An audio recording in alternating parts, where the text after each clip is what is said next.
Sleeper railway ইস্পাত নিয়ে রাখা হয়েছে। সম্ভবত পাথর সংকট পড়ছে, তো পাথর আনিয়া লাগাই লিলে আবারও কাম শুরু হয়ে যাব।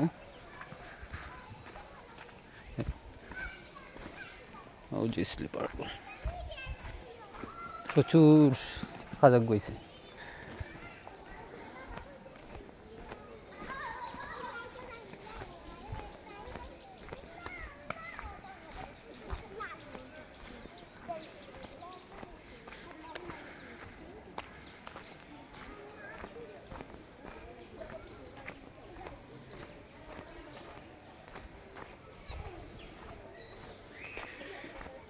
কইরাম দেখাই আপনারা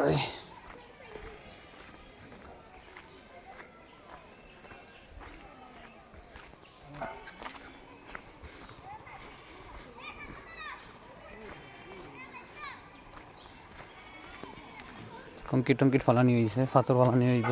সাইডের বেচ রেডি করি আস্তে আস্তে পাথর ফালানি হইব, আবারও খাম ধরা হইব।